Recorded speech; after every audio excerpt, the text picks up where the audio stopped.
Now with the most local news, this is 8 News Now, live local now. 10 o'clock here. It is the 8 News Now streaming newscast at 10 o'clock on the streaming channel. It's John Langler. Good morning, Ozzy Mora. Good morning. You know, it's one of those days when I'm not, fully prepared. Ozzy's earpiece isn't in. I forgot my earrings, everything. It's one of those days. I forgot mine too, but I feel like we'll get by it. It's okay. Busy weekend ahead, of course, punctuated by the Super Bowl. Of course, lots of folks come here for the Super Bowl to watch the game and hang out with their buddies. I guess, are you watching the Super Bowl somewhere? I have to. They're making me watch the Super Bowl. But I'm excited because I did buy food already. So chicken wings, dip. I even going to make enchiladas as well. So I'm going all out. I'm one of those people, I watch it when I walk by. Like, I just kind of peek. You just breeze in and out. Yeah, like I just peek and that's it. Well, let's quickly get to our question of the day based around this. Daryl Harris is here. Good morning, Daryl. Good morning, you two. Yep, it's Super Bowl weekend, so we want to know who you're rooting for. Scan the QR code. Very easy one. And is it going to be another underdog? We've had some underdogs recently. That would be the Patriots, or will it be the Seahawks? The Seahawks, of course, have some ties to the Raiders, reportedly. A few, yeah. Yes. But it should be a good game. Should be a fun game we're hoping for. But let us know who you all are rooting for. Scan the QR code or go to 8newsnow.com/vote. Ozzy, who's it going to be? Well, I was reading, and as of this morning, ESPN and all these other reports, they're saying that the Seahawks, they're favoring the Seahawks. So I guess I'm going to go for them now. But then I also like the New England Patriots. I don't know. Such a political answer. What about you, John? I'm pulling for the Seahawks. Okay. I grew up as a Patriots fan, but I lived in Seattle for 15 years. But it's going to be close. I mean, the betting line is super close, right, Daryl? So it looks like it'll be a 4.5. Okay. 4.5, which is decent, but I don't know what that means, but okay. Yeah. We'll talk more about the Super Bowl coming up later on in the program, so stick around for that. First, let's get to our top stories. And first, an investigation on 2 shootings in roughly the same part of town, the Central Valley. We'll start with a shooting last night near DI and University Center. 2 people hospitalized. They are now in critical condition after the shooting. Again, this was east of the Las Vegas Strip, sort of in the Central Valley. The investigation ongoing. We're still waiting for some more details from Metro Police. Yeah, and then we're going to the homicide investigation where they found a body on Paradise Road. So this is kind of connected. Not really. Well, police haven't confirmed it yet, just to clarify. But Metro homicide detectives investigating that deadly situation that happened just blocks away from the shooting that John was talking about. As of last night, police found that man lying in blood near Paradise at Edison Circle, so that's south of Sierra Vista. The man had several wounds and died at the scene, according to police. Again, no suspects have been in custody. They don't have a suspect yet, according to police, and last time I was reading this. The roads were closed for some hours, as you can see there, on Paradise Road and Twain Avenue. Detectives are looking into whether this death, like I said, is connected to the shooting that John was talking about. Streets are now back open again. We'll wait for some more details later today from Metro Police.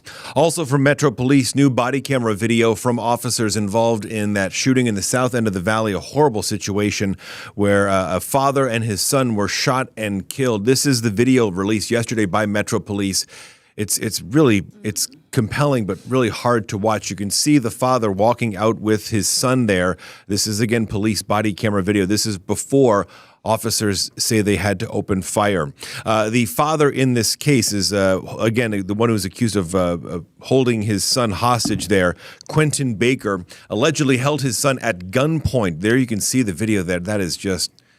It's unbelievable to watch that. It's very hard to watch that. His 3-year-old son in his hands also died. Now, Metro Police they reasserted what they said from the beginning, that Quentin Baker shot his 3-year-old son at roughly the same time he was shot by police officers. But that is still, again, part of the investigation. The 2 officers involved are on paid administrative leave. That is routine. And Ozzy, I'm sure you saw some of the video yesterday. The part of the video that was even harder to watch than this is one of the officers running to an ambulance holding a 3-year-old child in his hands. It's hard. Yeah, it's really hard for me to talk about. But so initially, police had said that they were holding, the father was holding the gun to the child's head. Yeah. In the video, though, we see, and according to police, it's to the chest. Now, what happened here, the mother did call saying that the father was trying to hurt the baby boy. The mother also has disputed the police account in the beginning, claiming that the father was not armed during this encounter. But in fact, Police said that, in fact, he was. Now, the investigation is ongoing. Yesterday, we did hear from Metro Police during that news conference. And today, we're expected to hear from the family. We were supposed to hear from them yesterday, but according to our very own Joshua McGarrow, who's been covering this story, the family has hired an attorney. So we're expected to hear from the family later on today. Yeah, a lot to unpack on this. Yeah, a lot. All right, let's go to Las Vegas housing. Actually, we're going to the job market, so not the housing. Right, Daryl? It is housing. Okay, just kidding. So the Las Vegas housing, there's a shift toward buyers. So if you've been waiting for the housing market to cool down, now is the time, I guess. January's numbers offer some hope. According to the Las Vegas realtors, single-family home prices remain flat at a median $470,000, which, okay, it's a little down, which is, like I said, down 3% compared to last year. Where it gets tricky is the whole condo and townhome. It's been a roller coaster, up and down, with a 9,000 price jump in January alone. So the overall inventory in homes in Las Vegas has actually grown quite a bit, 19%, which has actually created the strongest buyer's market in recent history, with now buyers negotiating the discounts and cost of homes. Yeah, about a 3% drop in homes and townhomes and condos. What's also interesting, you're talking about the inventory. How many homes went on the market last year without an offer on them, especially in last month back in January. So that, again, leads to what you're saying. The inventory's out there, and with the interest rates where they are, it's hard to get the homes, the transactions moving right now. So that's kind of led to this stasis. So continuing to watch the home market and the job market, as Ozzy was talking about. The job market is evolving here in Southern Nevada. Some new numbers from the Labor Department shows 59,000 job openings back in November here in Southern Nevada. That is down from 62,000 in October. Job openings in Southern Nevada, or in Nevada rather, below the national average. The question is, are we seeing the labor market improving, getting worse? Economic experts suggest that right now it's cooling, but it's not collapsing, right? Which is an important distinction to make. But with the way jobs are changing, artificial intelligence, and just a lot of cutbacks from a lot of major companies, the job market, it's a tough go right now. It's definitely competitive. Yeah, very competitive. It's definitely competition out there right now. There's jobs, but getting it or getting a call back is where people are finding that difficult spot. Yeah, a lot of folks are looking to retrain themselves, maybe get out of maybe working on the strip and doing something else. Going to trade, schools, all of that. Yeah. All right. Let's bring it to Fremont Street. So smart signals coming to Fremont Street. So what does that mean? Downtown Las Vegas is getting a high-tech safety upgrade. The city has secured a $1.4 million grant to install 16 automated smart signals along Fremont Street, the corridor. So what this means is that these signals basically detect when large groups of people are waiting to cross and will automatically extend walk times to prevent accidents. So we've reported way too much on that, where people getting hit by cars, et cetera. So the mayor, Shelley Berkeley, emphasized that this move is part of their Vision Zero initiative. Basically, it's to eliminate traffic deaths, like I just said. So installation is expected to begin in the coming months. And I do have to say that a lot of other major cities are using this. They're changing from green, yellow, and red to these smart signals to basically help with traffic flow, traffic deaths, traffic accidents. So we're not the only ones. Smart intersections are definitely developing in other big cities as well. Well, especially on Fremont Street, because there's so many people just partying, having a good time, not really paying attention. Maybe they're from out of the country. They don't know how our traffic signals work. Having to adjust to that, and then at the same time, there's Ubers flying by. There's just a lot of commotion in that downtown core with so many tourists. So trying to improve that, hopefully will go a long way to preventing accidents and near misses and crashes. Well, you've driven by Fremont. Yeah. I mean, when you drive by there, if you guys, many of you are watching this, probably gone, people are literally waiting right at the edge where people are driving. And there's crowds. So people from the back are pushing people toward the front. So that's very, very dangerous. Or they're not paying attention and just walk right they out. just walk by thinking it's their turn to walk, So Hopefully this will help. Yeah. Yeah. Next here on 8 News Now at 10, Ozzy talks about Black History Month. We'll revisit the weather forecast and a new casino in Henderson. Stick around.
Now with the most local news, this is 8 News Now, live local now. Good morning, everyone. Happy Friday. Hope you're doing well. Enjoy the day. It's Friday. We made it. So much going on this weekend and here in Las Vegas Valley as well. So I don't know about you, John, but this morning I woke up a little confused. There were some drops, but when I was going to the gym, it was like 63 degrees. I was like, wow, okay, am I cold, warm? I frequently wake up confused. Whether it's the weather changing or not, it's frequently what happens at 1 in the morning. But yeah, my friends in the West Valley said it was drizzling. And I just got my car washed yesterday. So much for that. It was your fault. It's all my fault. I know it. Nate Tannenbaum has a look at the weather forecast. All right, guys, I'm going to throw a little junior science buddy stuff at you, and then we'll talk about a term that maybe will help you understand it. You seeing these stormy looking clouds out here? It sure looks like there's rain coming out of them, and there is rain coming out of them. Technical name is virga, but things are so warm at the surface that I've come up with my own name. I call it evapo-rain. It's rain that's coming out of the clouds, evaporating before it hits the ground. I don't think we're completely done with chances for rain, but your weather headlines go like this. Storm clouds for sure. They're mostly bark, hardly any bite. There might be a sprinkle out of this. Temperature staying above normal really depends on cloud cover. There'll be better chances for rain next week. So for today, we'll try for 70. If we get more sunshine, we'll bust that 70. Still way above the normal of 61. So what's going on out there? We're keeping our eyes upstream. This will be the next system that's bringing us more slight chances for rain into midweek next week, maybe Tuesday, Wednesday. And we always check in on your family and friends. I hope you've heard about the latest polar vortex bringing snow and temperatures maybe in the teens and 20s, but with wind chills back there in the single digits. Check out these numbers for your family and friends. But let's move on to your most accurate 8-day forecast. Storm clouds move on tomorrow, 72, 73 for Super Bowl Sunday.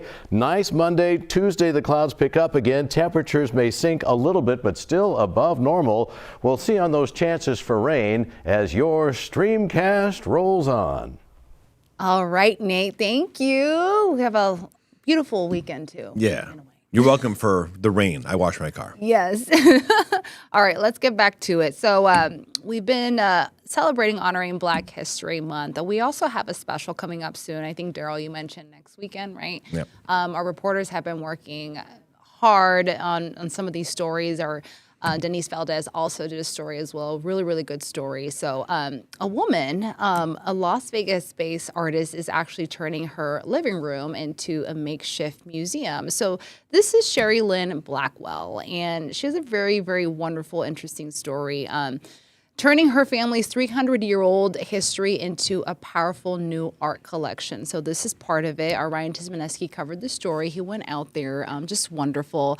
After a chance encounter at a restaurant in the 1980s, Blackwell discovered a family lineage that dates back to 1734. So a lot of history here when her ancestors were brought to Virginia on a slave trip, according to her.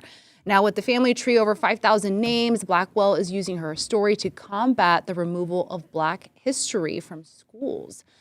She recently returned her paint to the shores where she came from, her family. So it's a very, very great story, a lot of history there, and also just celebrating her family in Black History Month. And not only does it highlight the importance of honoring Black history and the past, but also just in general family lineage and the history, and the genealogy is so fascinating. The stories you learn, if you don't already know, are well worth preserving. Good story. Absolutely.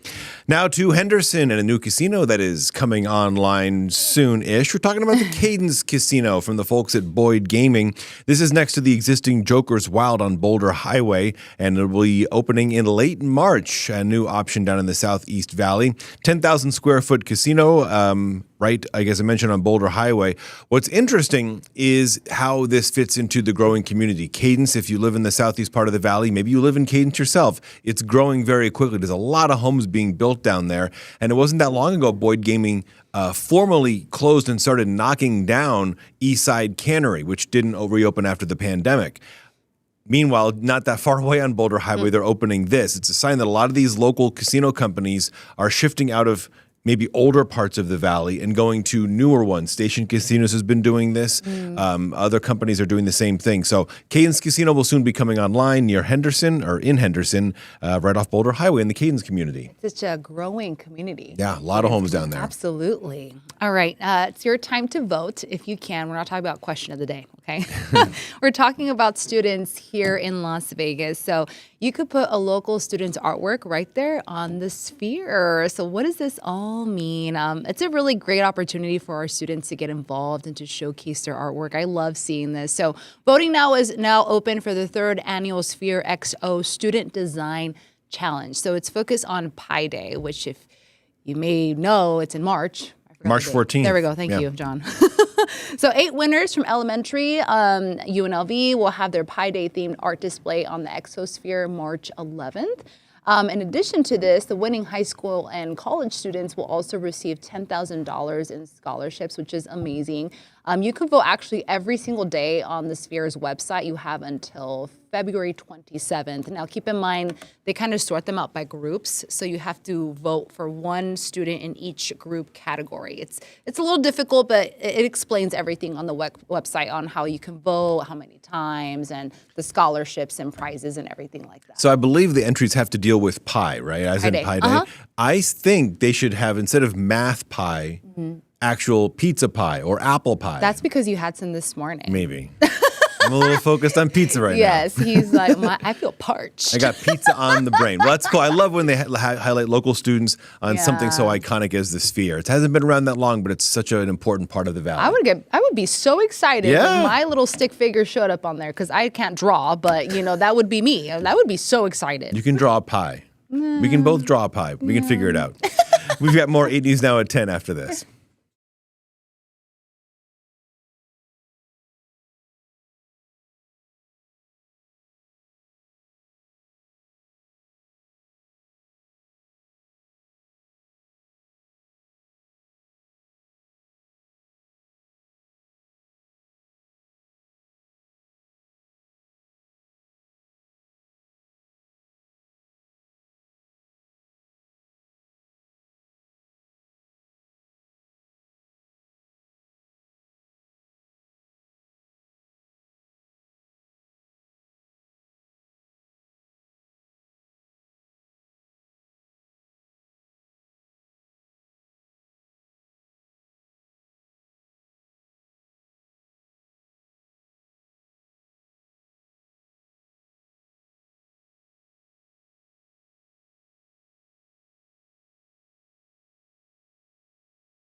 Now with the most local news, this is 8 News Now, live local now. 10:21 at the moment here on a Friday morning, and we're looking ahead to Super Bowl Sunday, which is on a Sunday this year, surprisingly. We asked you who you think might win. Daryl's got the question the day. Oh, man. Yeah, no, the results are coming in. Super Bowl 60 it is, and people are leaning Seahawks. Now, of course, this is a rematch from their own Super Bowl 11 years ago where the Patriots thought they were going to lose. Seattle fans were like, we're winning a Super Bowl, and then they throw it from the 3-yard line, and it's intercepted. Ball game, Patriots win. So there's some bad blood here. A lot of Seahawks fans. We have a big one in the building. I was working in Seattle when they won and then the year after lost the Super Bowl. And I remember walking through the city after that interception on the goal line. They were like, first of all, why didn't you give it to Marshawn Lynch? First of all, I think people are still asking that question. First of all. And then second of all, walking through the city and there was just like all these Seahawks fans lying around just like in a daze, in the rain, just depressed. So that was a hard one to take for the Seahawks, but they're back.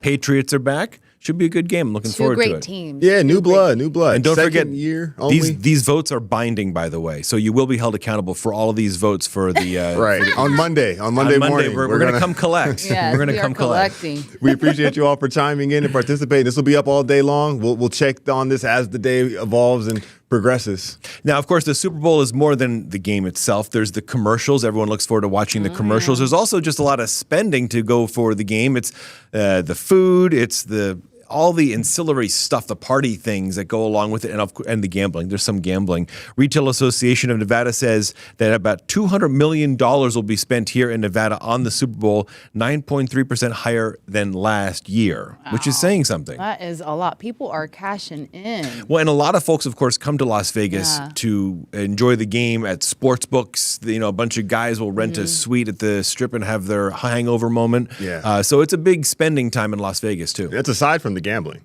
Just that number. That's just the food and beverage planning. Guys, I always say this. It's about the experience. People pay for the experience, you know? So whoever loses on Sunday, don't worry, guys. It's about the experience. Yes. Make sure you have that perspective, that mindset. It's experience. I also was reading, John, that according to this report as well, an estimated about 14 million chicken wings will you guys will buy them across the state. Yeah, they're all in my fridge right now. Me. I bought the chicken wings. Yeah, it's the merch, which we just saw some of here. There's the game stuff, but then as you're talking about the food, there's the booze. There you are, the fried stuff, the pizzas, the wings, the rings, everything else. You can't go wrong with some of the favorites. And some people actually buy a brand new TV just to watch the game. I can vouch for that wholeheartedly. You bought a TV or I used to what? work at Costco. Okay, and people the buy promotions, yes. They rolled out from Black Friday, you start then, November. And the big games, it's around the corner. It's like a 200-inch TV. Like your whole house is just a getting bigger. TV. They're getting bigger, yes. Yeah. Well, what's your Super Bowl food of choice? Chicken wings, yeah. Chicken wings, Daryl? Yeah, wings. I need a muncher though throughout. Like so you chip? definitely need chips and dip. I might, a little spinach dip. I'm here for that. Guacamole, things like Spinach that. dip. You keep some fruit. Throw some fruit out there as well. Don't forget. We need some balance. Yeah, balance it out. Yeah, I'm a sucker. It's a Monday after that. I'm a pizza guy, so I'm all about the pizza. But you don't underestimate a good slider. Okay. You get the burger, but it's not as big as the burger. That's true. And then you can mix in your greens and fruits and your veggies. celery. Yeah. Like, here you go. We're Here's so my veggie healthy. for the day. All right, let's talk about history at halftime. So Bad Bunny, as you guys all should know, is performing for their halftime show. So Bad Bunny will become the first solo Latin artist to headline the Super Bowl halftime show. There's a lot of question marks. Bad Bunny hasn't really talked about what he's going to be doing or which artist he's going to be bringing on stage. He's kept it pretty low-key and quiet. One thing we do know is that he did mention that he might not have performers. Like, he will, but they're going to be all dressed in a certain costume. So I don't know what that means exactly, but he's keeping pretty quiet. A lot of people speculate that Cardi B may show up because her boyfriend plays for the New England Patriots, right? Yes. Okay. And they have a song together. Yes, they do. It. Yeah, Cardi B, supposedly Jennifer Rather big Lopez. Well, it'll be a big show. It will. I'm really excited. I think it's going to be a great time.